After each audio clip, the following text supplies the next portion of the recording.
welcome to everybody. I'm Jeff Gedman with American Purpose.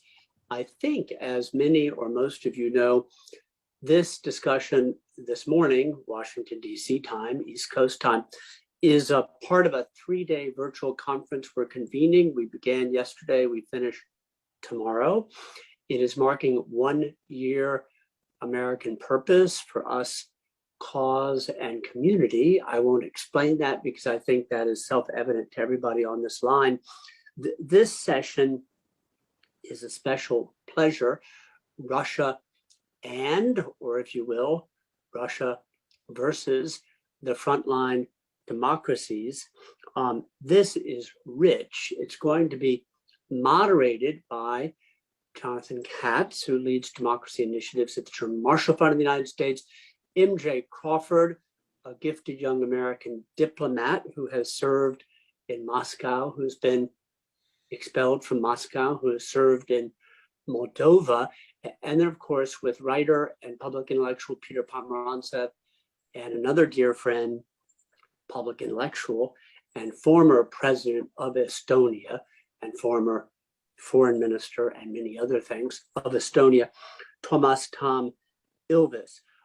Welcome. We'll have about 45 minutes for discussion with our group and a good 30 minutes for Q&A. And MJ and Jonathan, take us away. We're looking forward. Welcome to everybody. Thanks so much, Jeff. Thank you everyone here for joining us today. We're here at a very critical time, not just in frontline democracies in Europe, but democracies all over the world. As Jeff mentioned, my name is MJ Crawford, and I'm currently here speaking in my personal capacity.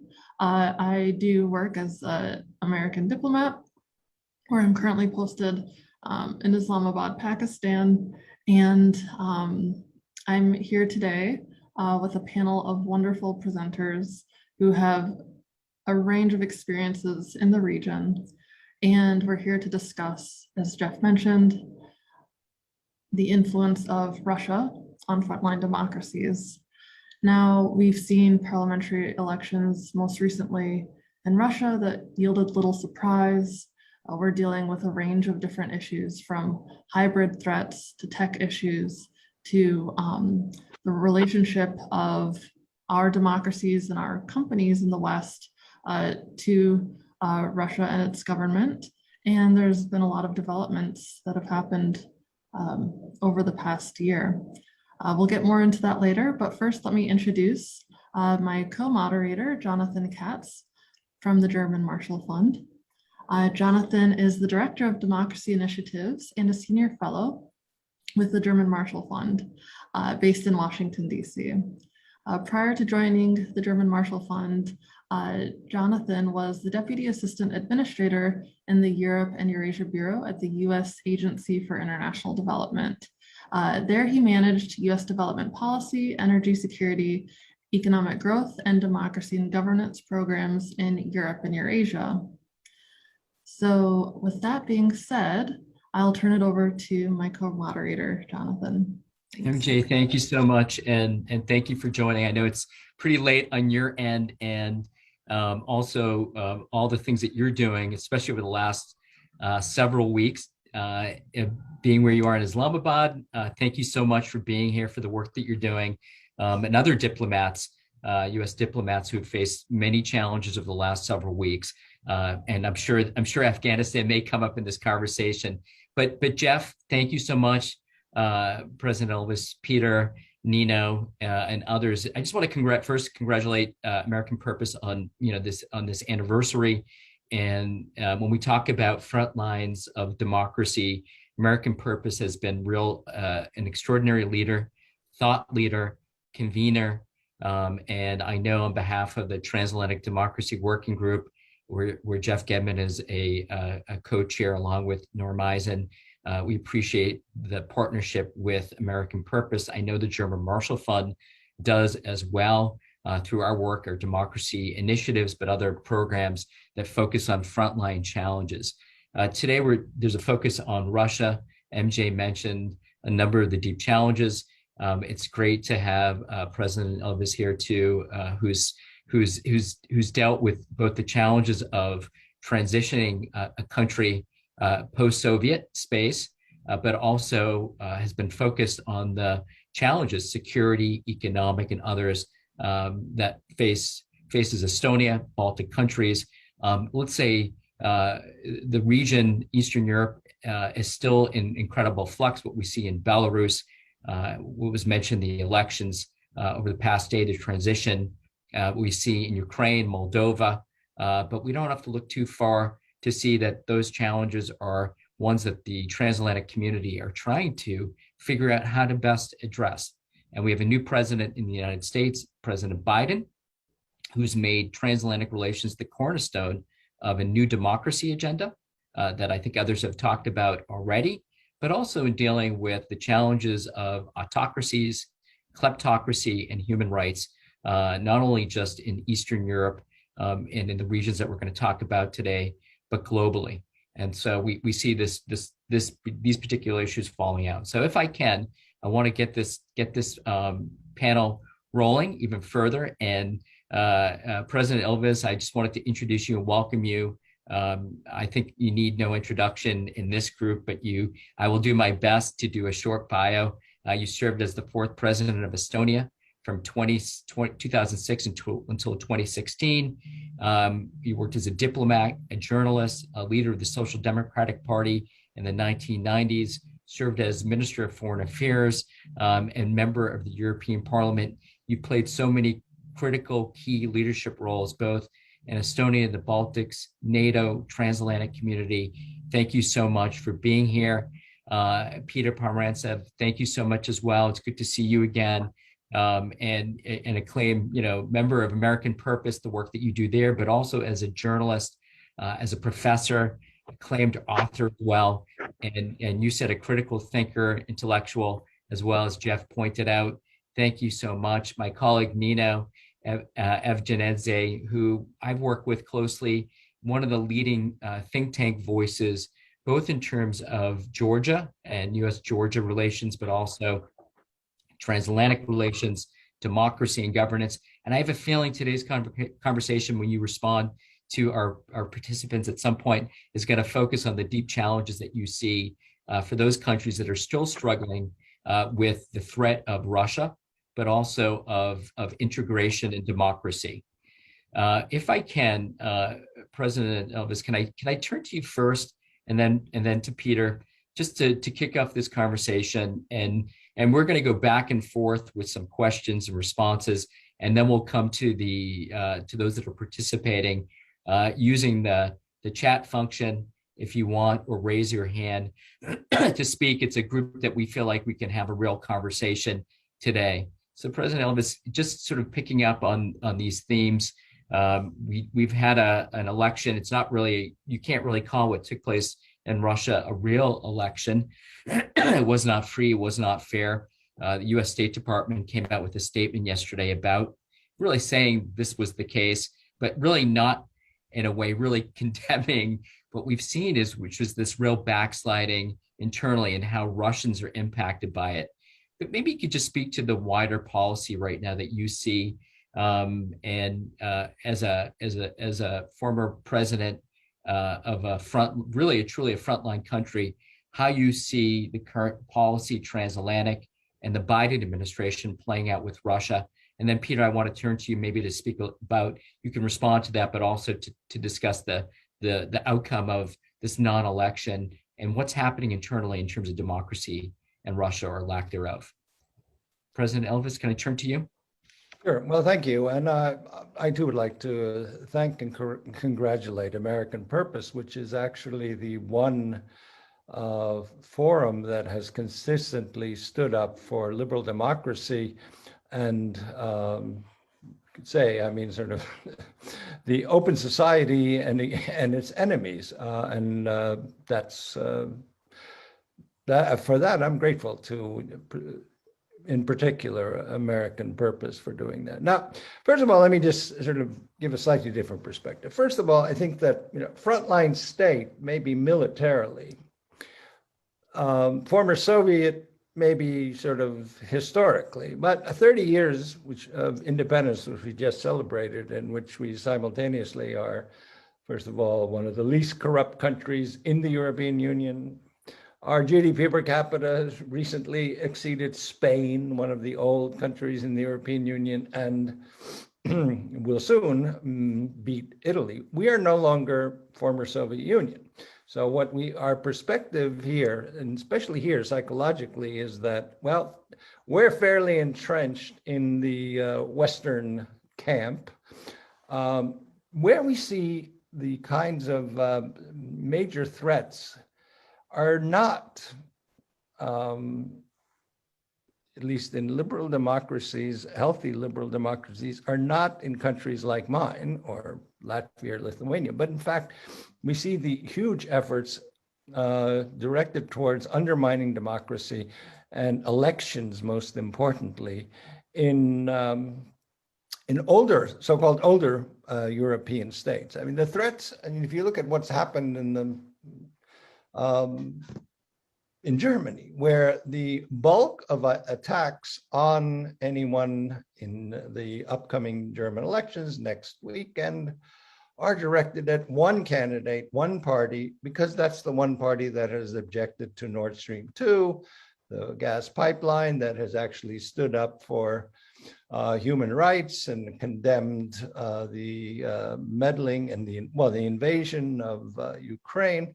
So you see big efforts directed in that direction. We just found out recently that, in fact, the GRU directed or had major impact on the Catalonian independence movement, where they tried but apparently failed to get them involved. So we see that I don't think that their approach anymore really distinguishes between old and new or frontline, except where they see vulnerabilities. And where do they see vulnerabilities? They see the vulnerabilities in Moldova, they see them in Ukraine and in Georgia. And of course, we see in the case of Belarus that Lukashenko, probably not without some assistance from Russia, is also basically has created a hybrid war situation, instrumentalizing immigrants or migrants to cross illegally into Latvia, Lithuania, and Poland. So the effort is ongoing, and in fact can have and has had a major disruptive effect in many places. And this is complemented by the fact that these incredibly undemocratic elections that took place that really belong somewhere in the it's creeping pretty close to the kinds of elections that you had in the old Soviet bloc, where basically whoever was running got 99% of the vote. And we see that, in fact, the incredible distortions of results in the past weekend, all of these videos of ballot stuffing, and on top of that, a electronic voting system, which from the country that actually does do electronic voting, look ridiculous. I mean, they're just basically have ignored all of the fundamental principles. So we see this slide towards, simultaneous slide towards away from any kind of democracy towards pure authoritarianism and a cult of personality, combined with ever increasing aggression towards democratic states, ranging from, well, basically the immediate neighbors to the United States. I mean, where we saw that, now we know also that there were attempts at meddling in the 2020 elections. So I think we need to pay far more attention to these efforts and take a far stronger stand than we have. And I'll close with one thing. One element that is too often ignored is corruption. Now, Alexander Navalny basically has annoyed Russia most because he exposes corruption in Russia. But what we tend to forget is that this corruption is possible largely through the I don't know, let's say the aiding and abetting of liberal democracies that turn a blind eye to oligarchs in various European countries, donations from authoritarian regimes, be they China, Azerbaijan, Russia, to universities where they have quite an influence, allowing people to anonymous shell companies to buy properties. I mean, there was a famous case of a consigliere of the leading mafioso in Russia, Semyon Mogilevich, two of them bought apartments in Trump Tower, which is the Trump Tower in Manhattan. So we're letting these people get away with this, or in some cases, we're turning a blind eye. So I would say that we really need to up our game, not merely describe what Russia is doing or what some other authoritarian regime is doing, but turn towards what we can do to stop it.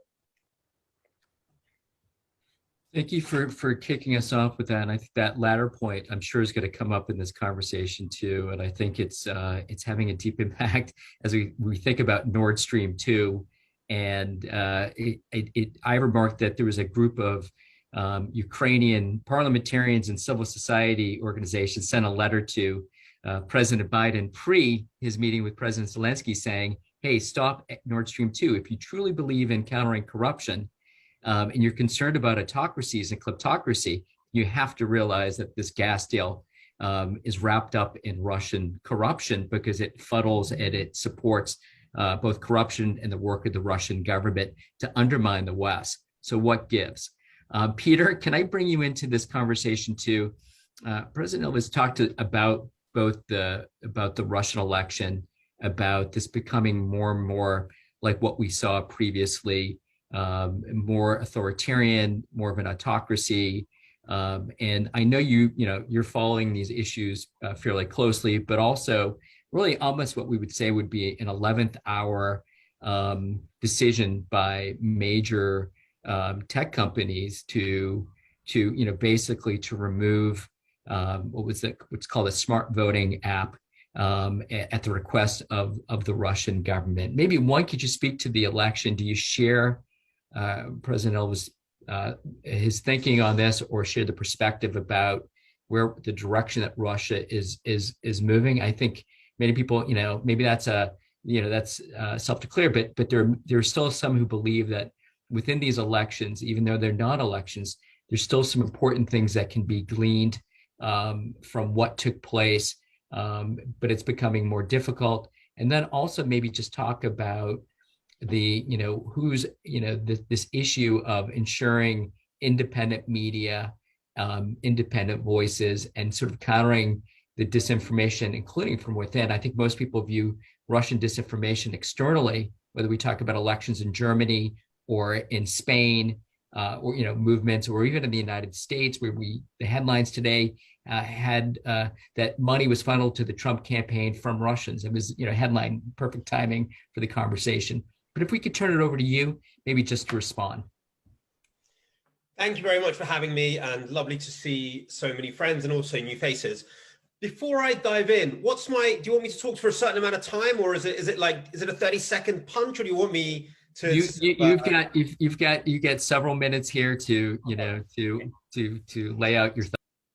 So listen, God, I barely paid attention to the election because why? But I think it's important, if we are going to talk about this sort of like completely farcical genre, which I think is probably best to interpret as a form of not very effective absurdist comedy rather than a political act. We have to remind ourselves why Putin goes through the sad charade of these elections. It's nothing to do with the results. It's got to do to show that he can falsify them. Yeah, because by showing that he can falsify them convincingly, it's a show of power. Yeah, it's a way of saying, look how powerful I am. I can rig this any way I want. So if they have any kind of symbolic meaning, that's the symbolism. And in that sense, I'd say they weren't that successful for him because the turnout was very low. That means the muscles of the administrativny resurs, the administrative resource, basically getting everybody who works in a state-controlled enterprise, which is a huge amount of the economy, out to vote, isn't working as well as it used to. So there's something breaking down in the mechanism of control. So that's interesting. That doesn't mean they'll have any consequences, apart from they'll become even more paranoid, even more dictatorial, even more nasty. If I'm in the Kremlin watching this, I go and arrest some people now, because clearly people aren't feeling the fear enough.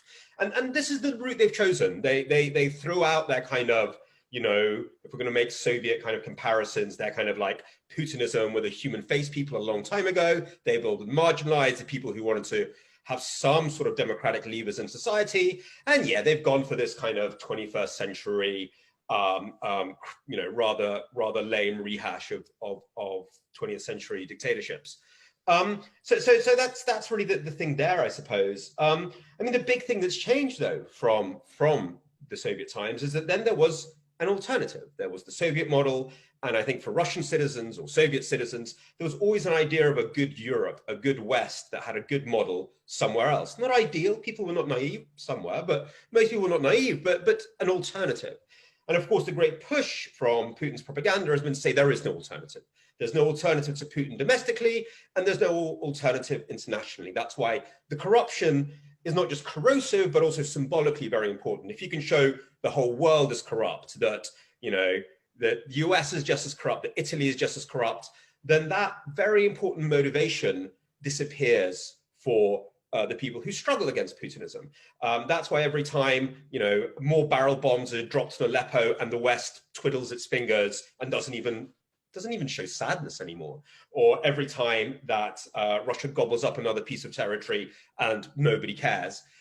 That's not just a shift in kind of, you know, geopolitics, or it's not just about, you know, securing warm water ports for Putin. That's a way of saying there is no alternative to us. So international politics, from corruption through to these very, very precise and, I have to say, sadly, very successful international adventures that Putin has done, has huge influence inside the country as well. And of course, we can add into there the pathetic but probably utterly expected crumbling of tech companies who really, you know, upset me in the sense that they take a lot of the language from the Cold War about freedom and connecting people and democracy. They rip it from 1989 when people genuinely fought for these things. You know, some of their stuff, you know, some of the, you know, phrases from Google and Facebook sound like, you know, a cut and paste out of a Václav Havel's speech, and then they empty these words out and exploit them and leave them like shriveled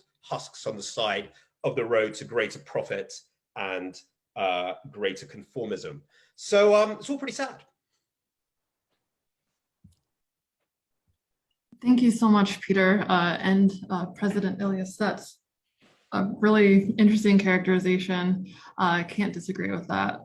So based off what both of you had said, I'd like to turn to Nino now and ask, with our prior panelists speaking about Russia showing it's very skilled at exposing and manipulating fractures in democratic societies between different groups, what does that look like in Georgia right now? How is, if at all, Russia exposing some of any cleavages within Georgian society? What are some of the vulnerabilities and issues that Georgia is dealing with in this current moment? And on any other countries you'd like to speak on, Nino? Thanks. For this question, and if I may, just like a quick, just to say that thank you to the Francis Fukuyama and Jeff Gadamin organizing this great, amazing conference, and to celebrating the 1-year anniversary of the American Purpose.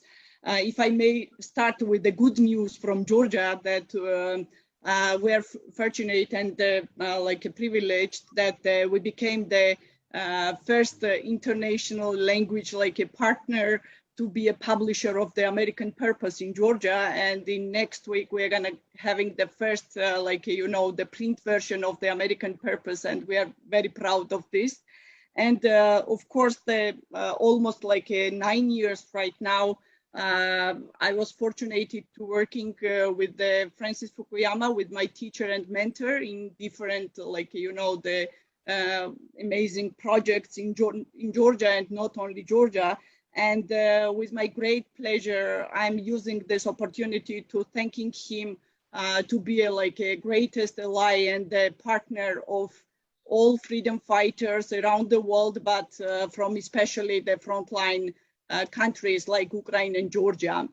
As President Ilves already mentioned, as the presence of the word frontline in the name of our panel discussion indicates that there is a continuous struggle between the authoritarianist and the democratic world, which have not ended with the collapse of the Soviet Union or falling of the Berlin Wall 30 years ago.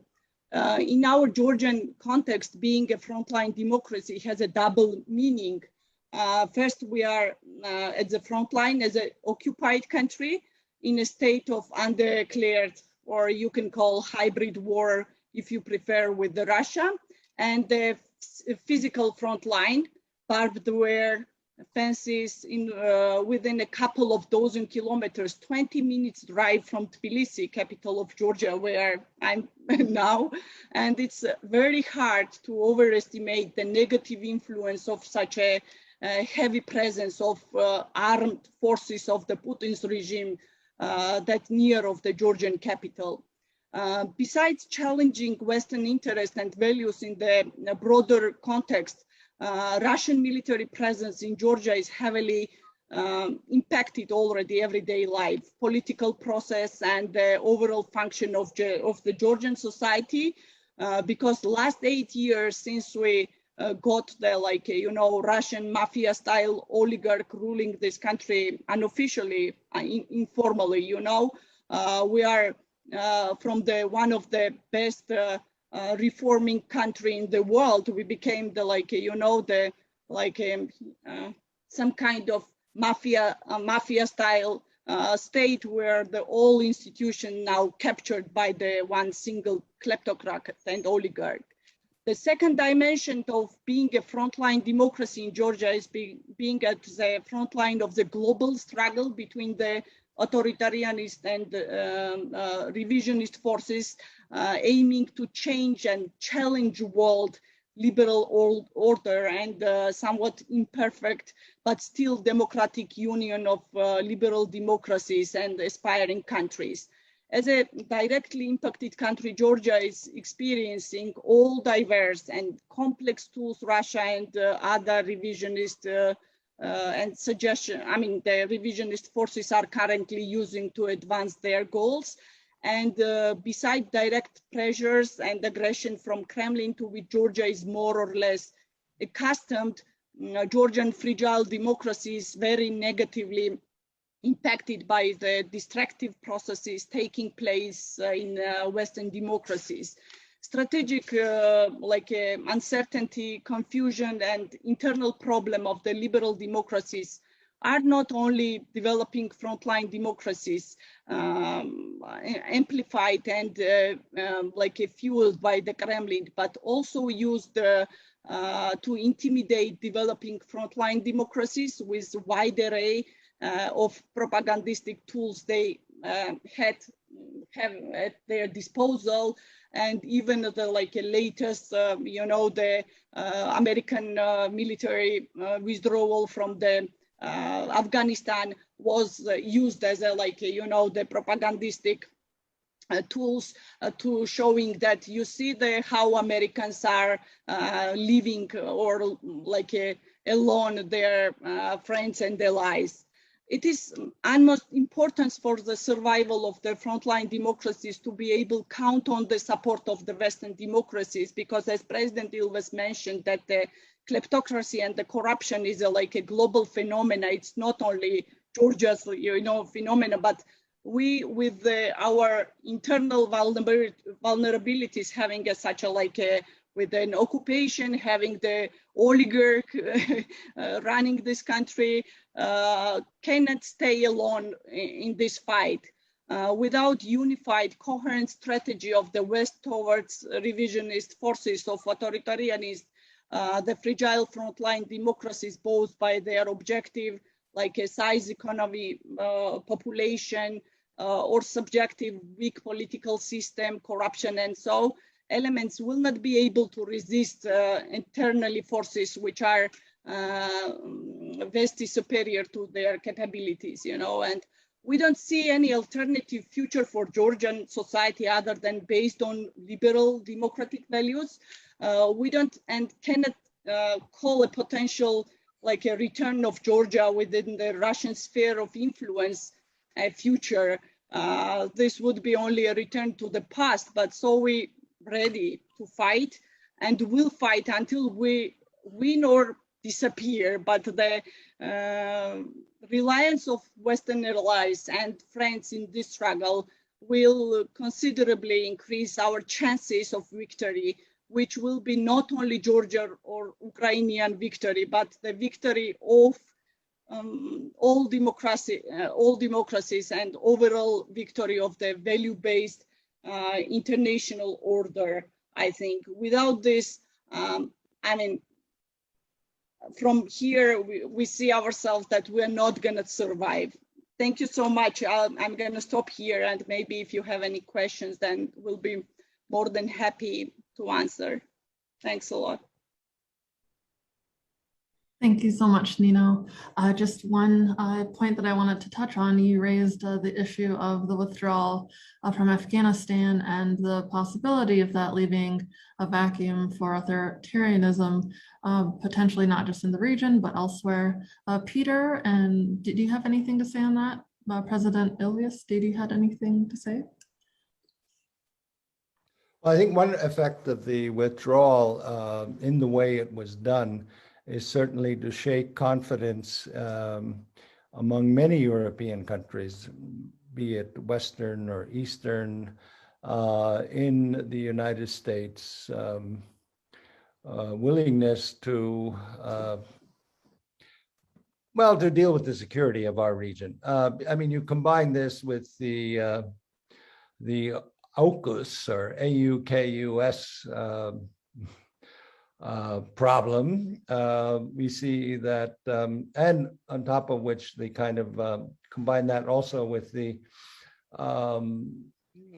U.S. Deciding to give Germany the okay on Nord Stream 2, which now in the past 2 days has turned out that the Russians are basically blackmailing the EU by not putting gas into the pipeline and no gas at all into the Ukrainian pipeline, which completely is against what Merkel promised to Biden, and we haven't heard anything on that.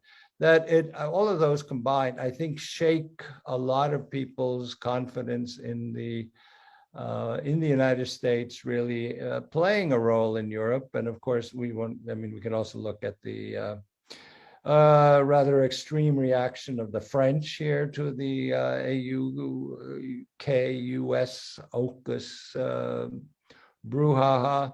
So I think that what you see in Europe today is a feeling of unease, and which is something which you can imagine Messrs. Patrushev, Putin, and Shoigu are all rubbing their hands with glee.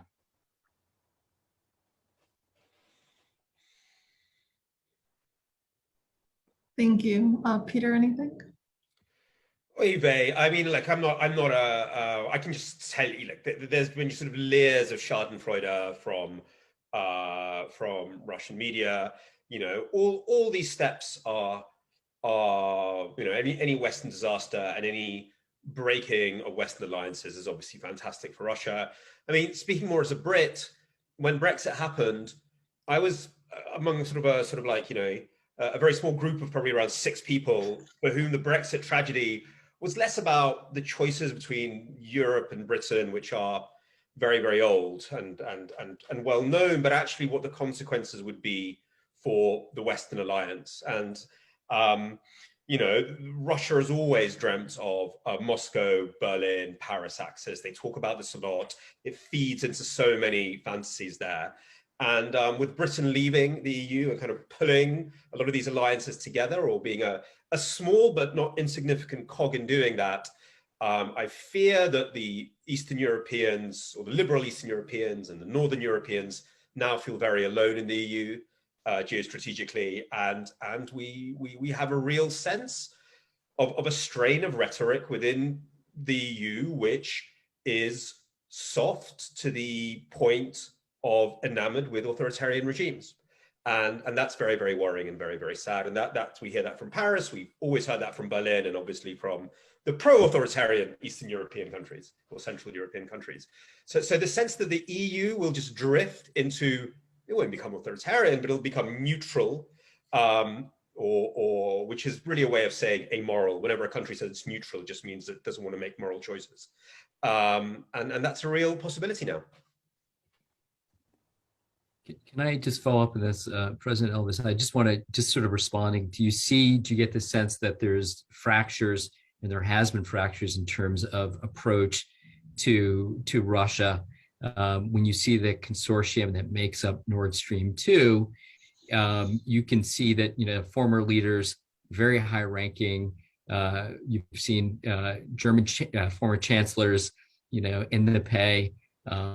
So it's quite problematic. And I would just maybe turn to Peter too and just say, a lot of Russian money is parked in London. And do you get a sense that, when it comes to these issues particularly of countering corruption, and I think this is for all sort of Western democracies that are thinking through this, are people really ready to think through trade and engagement with countries like Russia? And, in the case of Nord Stream 2, clearly the German government felt like it was in the economic interest of Germany to go forward with this deal based on energy needs. So one is the question of Central Eastern Europe and the viewpoint of Europe internally, because the AQ's thing and Afghanistan, the cry has been the EU needs to be standalone, needs a stronger EU security and defense policy. But at the same time, when you look at Europe, you see a fracture, both on Russia, China, and I think the Biden administration sees this as well. And so its approach. So I wanted to turn it over to you and then to Peter too, maybe, because I think these are loaded questions that deserve some further examination. Well, thank you for handing me a loaded question. I'll shoot. Well, a couple of things. Number one, I invented a term about 10 years ago, Schröderizatia, which is a Russian term for Gerhard Schröder, as an example of a former leader getting his payoff for his policies after leaving office. And we've seen numerous cases of this. Most recently, the Austrian foreign minister who invited Putin to her wedding, and now she's getting 700,000 euros a year for being an advisor on a Russian oil company. So, we see this all over. And that's something that Europe needs to deal with. Now, in terms of Europe, I think one thing that we haven't mentioned, but that came as quite a shock was, I would call it Biden envy, to coin another term, but immediately after President Biden met with Putin, Angela Merkel and Emmanuel Macron came and said, well, we're going to meet Putin too. Of course, forgetting that the Biden administration had 5 months of preparation in order to do this. They just wanted to go meet, which is never a good idea if you're dealing with an authoritarian country. Oh, we just want to meet. Secondly, however, this proposal came without any consultation of any countries in the East. It was announced, we are going to do this. There's this old mindset of we're big, we're France, we're Germany, we do what we want in the EU, forgetting that actually there are lots and lots and lots of people who are not in Germany, not in France, and in fact have a more direct interest in this other than strictly commercial. And so, we've seen that's another thing that got this part of the world rather upset.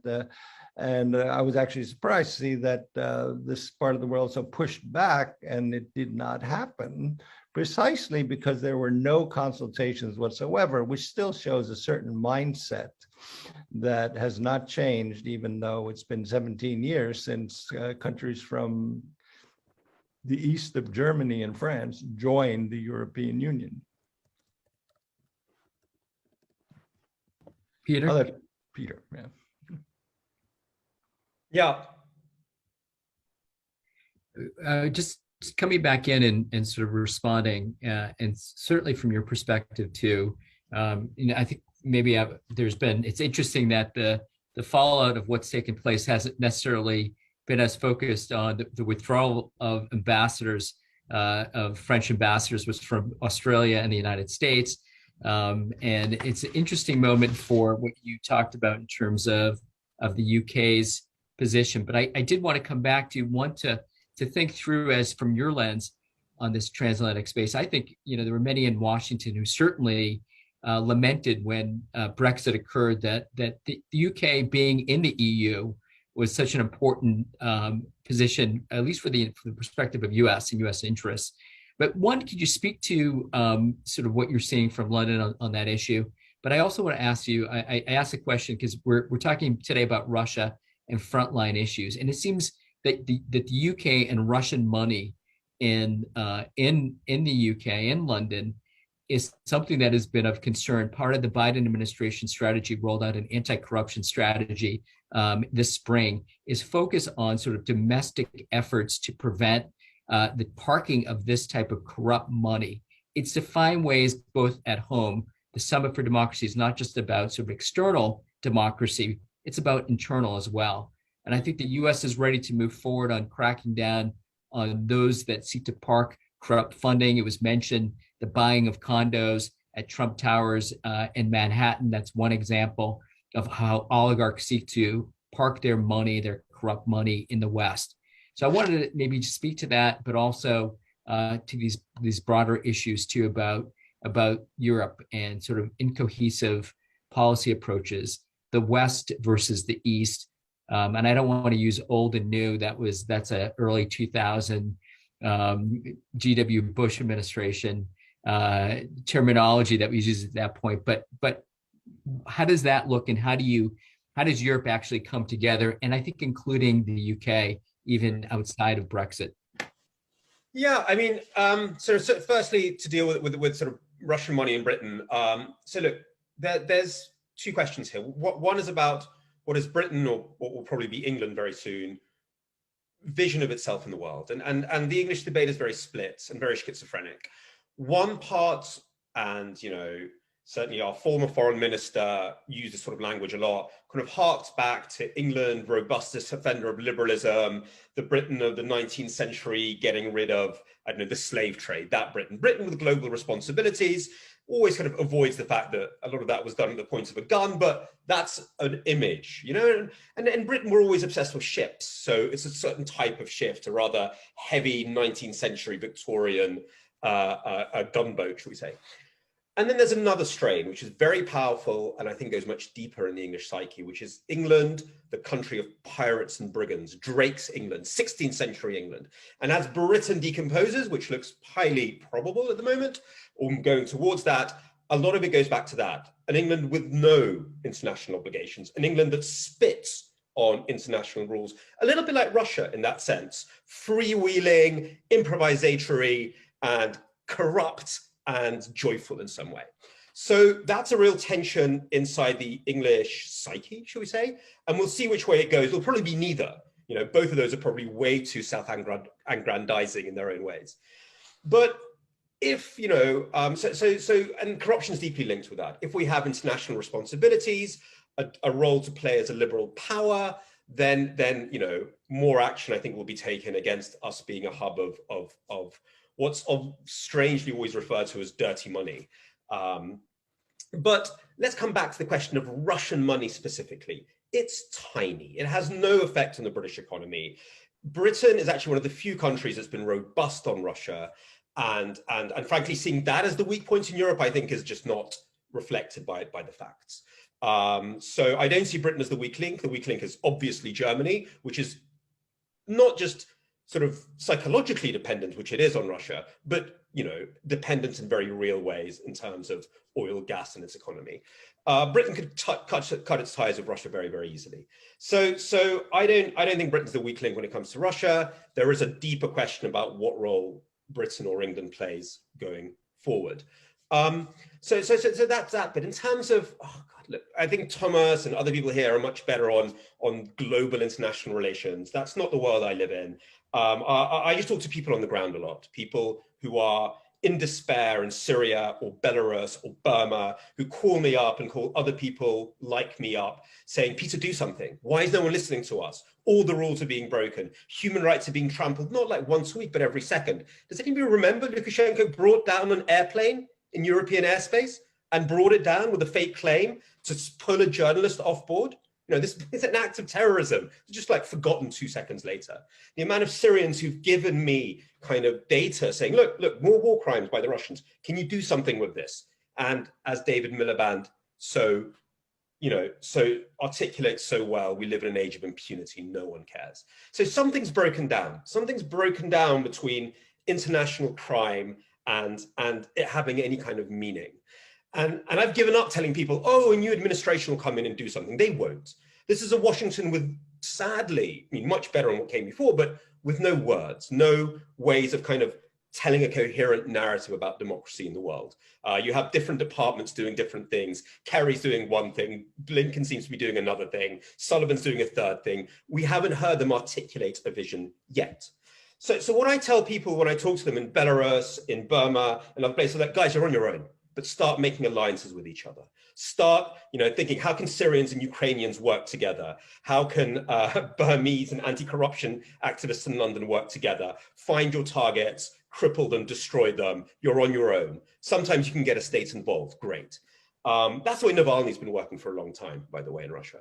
So that's the future. I expect it's the same for states, Estonia, Taiwan. How can we work together, form some sort of alliance? Maybe that'll fit into one little interest that the Americans have because, they're passionate about one subject and we can click onto that.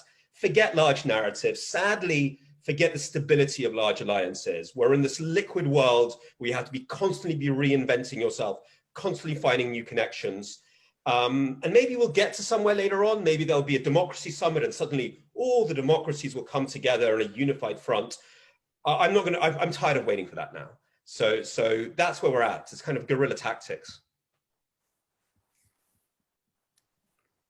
Thank you so much, Peter. Such an active and live discussion. We would like to turn now to our audience for some of your questions and contribute to the conversation.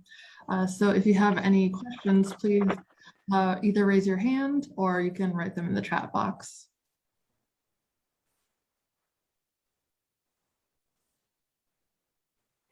I would, on my side, love to hear Lilia Shevtsova say something about what she has seen in the past 3 or 4 days and what she thinks as one of the most articulate and intelligent observers of Russian-European, Russian-American relations. If she's still there. She was a while ago. Well, thank you, Thomas. I'm here, but I have bad connection, unfortunately. Well, sorry about that. Well, I would agree with all your arguments regarding Russia. My feeling only in 2 words is, regretfully, this is the first time after so many years, after a decade, then Russian liberals could come to conclusion that regretfully the regime is so strong, consolidated, and has created nearly Sahara Desert in Russia. Unbelievably. Of course, Putin is using vulnerability of the Russian society, but you are absolutely right. He's using vulnerability of the West. And regretfully, the West continued to be one of the most important economic and technological and ideological resource of the Russian personalized system. So this is the Russia trap.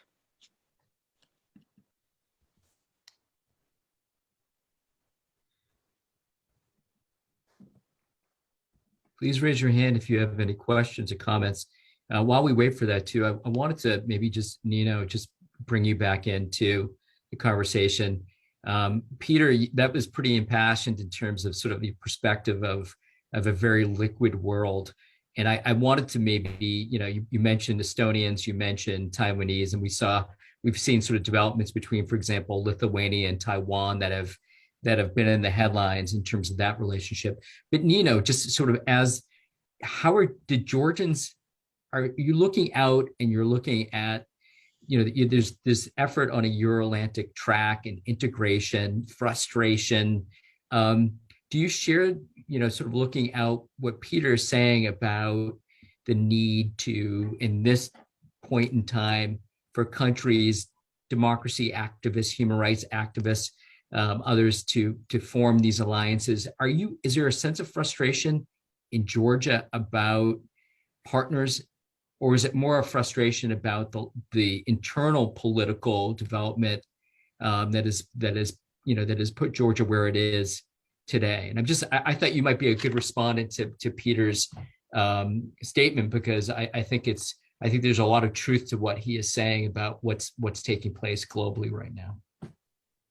Much, Jonathan, for this question, because I mean, it's increasing the frustration and depression here in this country as well, because we never ever before experienced, that the United States or European Union or our Western allies does not have any reaction when the impudent oligarch, Russian oligarch in Georgia is refusing to the United States to give the agreement of the US ambassador. The first time in our country experiencing that the United States last 8 years since Obama administration, they're not as strong allies as they were before, because unfortunately we don't understand why all this time they were talking with the shaking voice or flirting with this kind of Russian style mafioso oligarchs, not only Georgia, but in everywhere. Why did the United States leaders decided that it's not Americans the main, role being the leaders of the liberal democratic order, because they were all the time the main driver of these values and to being the strong allies, all freedom fighters all around the world. And we feel ourselves that we are somehow left alone. Of course, we understand that our own internal problems as well, but also the West response from if we start from the Bucharest summit, when the West say no to the Georgia and Ukraine getting the being the getting the map for the NATO membership, it was from this a frustration started all the challenges which continued then later in Ukraine, and we don't understand what should be happening to the rest of the world, that they have to wake up.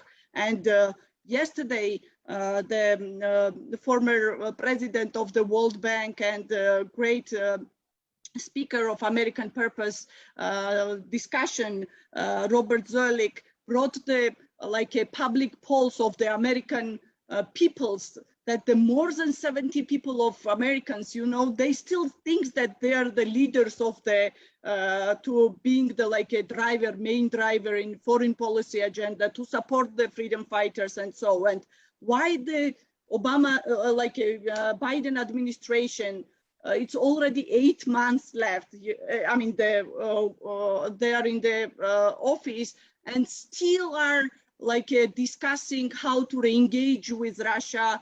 They continue to support the Nord Stream 2 and all this kind of stuff, which is of course the weakening the Georgia's and other countries' position. And I'm not wishing anyone else in this audience to having the Russian military forces occupied your territory, but I mean, where we lost this, solidarity to help each other, otherwise all this Europe all and free and peace idea was based on the solidarity. And unfortunately, we lost this a feeling or idea of solidarity in current time. Thank you for that. Thank you for sort of highlighting sort of, I think, perspective I know that's felt by a lot of your colleagues and others, and both frustration on a number of issues. Of course, this is, a very challenging time, and I think, Jeff, I don't know if you'll speak to that. I'm going to turn to Jeff Gedmin next. He with hands raised about how the last 4 years and sort of the previous years have impacted U.S. foreign policy and U.S. foreign policy perspectives on the types of engagement and sort of U.S. interests and the rise of China. But Jeff, can I turn it to you next to, and obviously you can respond to any of these issues and topics. So over to you. Jonathan, thank you. I wanted to, happy to hear from anybody, but I'm going to direct this to you, Tom.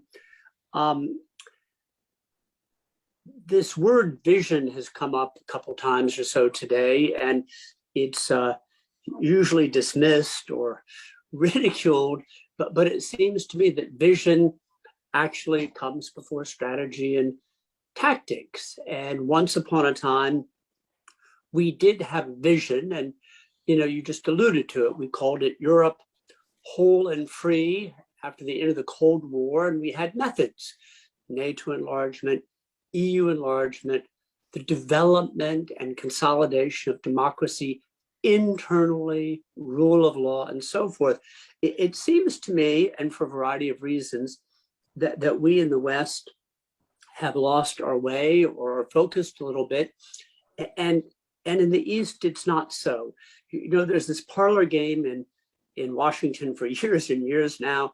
Is Putin a strategist, or is he just an opportunist? And to me, Tom and colleagues, that's always missed the point. I've always felt or believe that he is a man of some vision, and that is, in my view, spheres of influence, revanchism in the East, fragmentation in the West, and that could be Budapest versus Brussels and Brexit, or America in tension with the EU, but building Russia up by cutting the West down. And it seems to me, I'm asking you, that we need robust methods and strategy and tactics, but unless we're fully clear and compelling on vision, and we know what we want this space on the planet to look like in 10 and 20 and 30 years from now, we will continue to play tactical, reactive, whatever this is, the game of they set the agenda and we respond. Tom, do you have any thoughts on that? I think, the vision remains. The point is that, the primary structures, NATO and the European Union, have decided not to bother to do what is necessary to realize that vision. Nino already mentioned MAP as something which was a very effective tool for other countries to join NATO and getting prepared. It doesn't even mean membership. It just means, getting your civil military relations in shape, learning how to do things the NATO way. That was abandoned. EU enlargement. The EU enlargement has stalled, and I suspect for quite a while.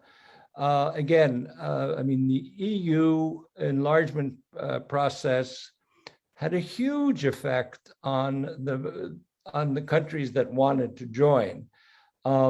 Whereas now we're saying, well, you're not ready yet. Whereas, before, countries weren't necessarily ready, but the European Union was willing at the time to expend effort and treasure to get these countries into shape so they would be able to perform within the European Union, and also demand certain things of democratic principles, rule of law, separation of powers, and so forth. We've come to the point where we are not in the European Union even willing to demand those things of our own members. for various, and some, I would say, in many cases, silly reasons. Oh, we will have fewer votes in the European Parliament if the EPP, or the conservatives in the European Parliament, say something about backsliding in Hungary. So we won't say anything. So, I mean, because we might have fewer votes. I mean, this kind of attitude of only really caring about short-term gains and losses, as opposed to having a genuine commitment to where we want to go, that has disappeared. But the vision remains the same. I mean, where we want to go remains the same. But I don't see real major efforts on trying to get there, which would require political courage, political will, sort of positions that we need to step up our game, and that is not the atmosphere in either organization at the moment.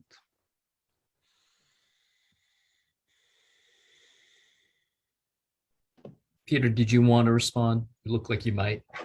We can go on and on. Of course, I want to respond. This is like, this is what I do every day. So we can talk forever. But look, I mean, to come back to sort of America's role in all of this, because we circle around that. Look, I love America. I've just moved here actually, and I love it for itself. I think it's fascinating, and for the things that I'm obsessed with, the power of propaganda, good and bad. It's the most important country in the world. But for what we're talking about, we're just talking about America's quality as being kind of the only really, really, really big, strong country that occasionally supports democracy. Okay, if you're having a boot stamped on your face somewhere, not always, often America is actually helping the boot, but there is a chance that America might do something about it. And that's what we care about. And at the moment, what we're talking about isn't just like a loss of, America's vision, but kind of a loss of what is democracy now? I mean, I think maybe what we should almost have to go back to brass tacks. There are people fighting for democracy across the world. It's not necessarily for exactly the same things as it was in the Cold War. Yeah, sometimes it is. Sometimes it's as simple as freedom of speech and voting, but a lot of the times it's not. It can be about corruption, which is actually a weird thing to define once you burrow into it. It can be about something even more amorphous, like feeling represented. So we have to almost go back there. What is the democratic instinct? Why democracy? Because look, the argument Russia and China are making is very, very powerful, and it has a vision. I don't know if it's an ideology, but it has a vision.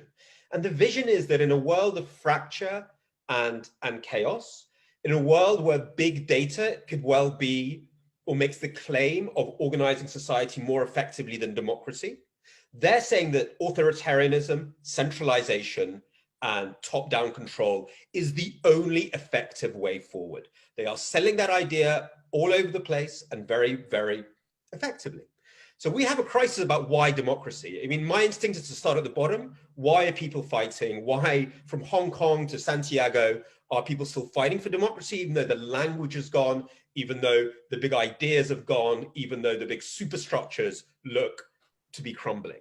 So it's a very deep challenge, and it's a challenge that's happening inside America, where there seems to be a strong, authoritarian movement within the country. So that's the big challenge. That's even before vision. You talk about vision, Jeff. It's even earlier than that. It's language. It's what are the words? What are the sort of like what are the stories that make democracy vital again? Peter, can I just ask you on this too? I mean, this new administration has a summit for democracy, which I think is trying to get back at the exact issues that you're talking about. Their main components of that include an anti-corruption strategy that seems to be quite significant, sort of trying to address both kleptocracy, human rights violations, and authoritarians. So I think it seems to me, I'm just sort of countering yours too. I mean, how do you respond to that? And is it rather, I guess the question is, who's out there particularly on sort of the democracy side, both in the transatlantic space, Asia, to meet that call, because I think they're trying to do that. I think that is sort of, it seems to me that President Biden, and I sort of circle his speeches, and the word democracy uses it in just about every bit of space. I think they're trying to regain that. But I wanted to ask you, what would be a successful summit for democracy from somebody like yourself who's looking at this? And then President Elvis maybe could jump in as well. Peter? I'll jump in before Peter. Okay. Just look, I mean, start at home. I mean, when the former commander of Nazi, the Putin Jugend that disrupted, caused riots in my country, comes and lives in Silicon Valley and becomes a venture capitalist, when you see the man who's in the Duma who sponsored and led the legislation banning Americans from adopting Russian orphans, has a $2.9 million condo in Miami. Maybe, if you want the rest of the world to fight corruption, start at home, start kicking these people out. I mean, this is, to call upon the rest of the world, let's start fighting corruption. If you don't set an example yourself, I mean, I just mentioned 2 cases, but there's so many of these cases. I mean, with, donations to Harvard University from oligarchs. I mean, just one thing after another. You need to start doing it yourself, and thereby setting an example for other countries to say, see, do like the US. But just to come out and say, well, we have to fight corruption, and everybody knows those cases of oligarch corruption in the United States. I mean, we saw lots of cases come out just today. I mean, 2 guys were basically indicted for funneling Russian money into the Trump campaign. I mean, fight this stuff and then be an example to others would be my short message. But that's how it'll be a success. But simply talking about democracy, corruption, without actually affecting it yourself will basically lead to a series of statements read by head of states or government, and everything will just end at that. Yeah, we're still to know whether the Summit of Democracy is going to be a moment of regenerating the conversation about democracy, or actually the death knell for 1989. This is if it's empty words. I mean, we're talking about the emptying of language that's happened over 30 years. Words that were full of vibrancy and meaning in 1989, through the color revolutions, through the Arab Spring, and now just empty husks exploited by Silicon Valley companies or in meaningless statements. So I mean, 2 things that come to mind when we talk about corruption. So we've done a lot of focus groups around corruption in Ukraine, because there's a danger that corruption becomes too vague, a kind of catch-all, for too many different things. And we wanted to drill down, what do Ukrainians, which is a very corrupt society in all sorts of ways, what actually pisses them off about corruption? Is it bribes? Is it people making money? And actually it was about impunity. When they're talking about corruption, they're talking about impunity. The fact that nasty person can do that, steal it, and go somewhere. So we're actually talking about justice. It's not about corruption. Corruption is just, the surface, but we're actually talking about impunity and justice. So let's think about that. That's the core we need to get to, and just kind of getting very, very kind of obsessed over, the surface details, like, I don't know, offshore accounts and stuff. I mean, that's really important, but that can just lead us down a rabbit hole, because they'll find another way around.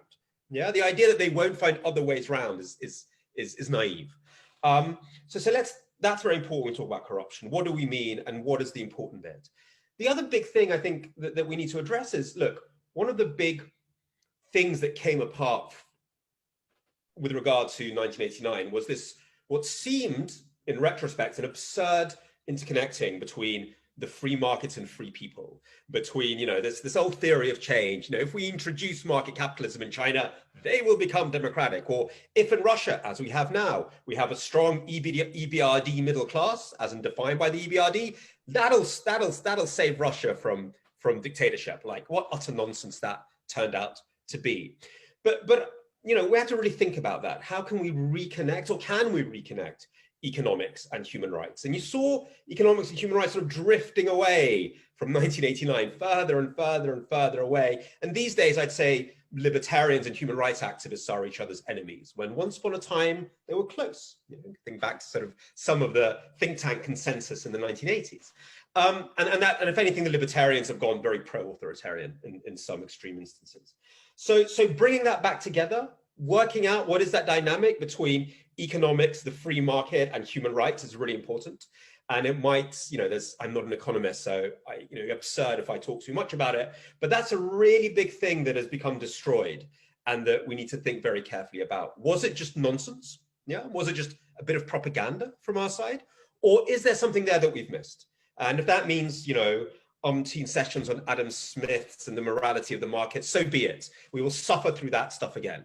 But something very vital has gone. And again, coming back to the other side having a vision, they're strategic in destroying that. They're strategic in showing that you can have the benefits of market capitalism with none of the privileges and rights of democracy.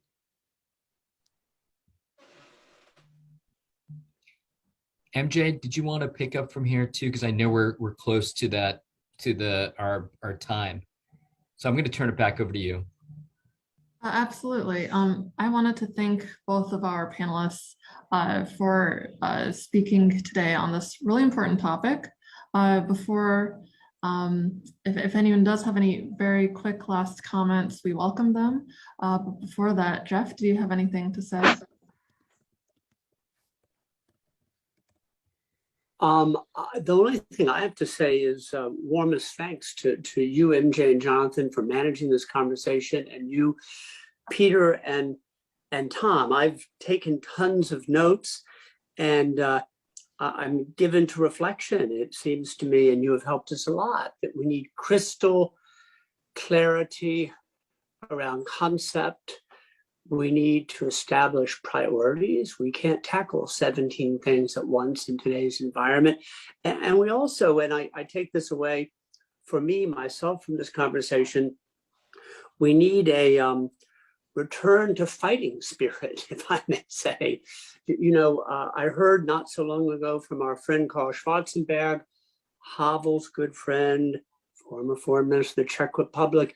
He said to me, we're not going to hang on to democracy unless we have convinced Democrats. And convinced Democrats have to stand up and fight for things. And Tom, you alluded to that. We have to practice it, actually, on a number of different fronts. And Peter, too, you helped us in thinking about what's more feasible and what's less feasible, what's realistic and maybe what's a little bit naive. But MJ, Jonathan, I'm content and inspired. We need to do a lot more, and all of you are doing, well, tremendous things on many fronts. We want to be helpful. We want to be helpful. Jonathan, MJ, over to you. And Nino, thank you very much. Yeah. You widen the conversation in a really important way, and I'd be remiss if I didn't say you are clarity of concept and fighting spirit, but really relentless and never giving up. So Nina, thank you. Jonathan, MJ, back to you for wrap up, and we look forward to being together with you all soon. Jeff, I think that you did a great wrap up for us all, and I want to thank everybody, our speakers, MJ for staying up in the middle of the night to join us. Thank you so much. To American Purpose as well. I know there's more to come today, and so Jeff, I don't know if there's anything that you want to announce before we thank everybody and end the panel. Any housekeeping? Sure. Housekeeping is, if you are free, those of you abroad, 1 p.m. Eastern, America's Voice in the World, with RFERL President Jamie Fly, my former company. 4 o'clock, China and the region, with Larry Diamond and former UN Ambassador Kelly Craft and other high quality voices. Jonathan, that's it. All right. Well, thank you everybody again, and looking forward to hopefully seeing you all again as for the rest of the conference, but also to continue this conversation. So have a good rest of your day, your afternoon, your night, and we'll see you soon. Thank you. Thank you all. Thank you. Thanks, everyone.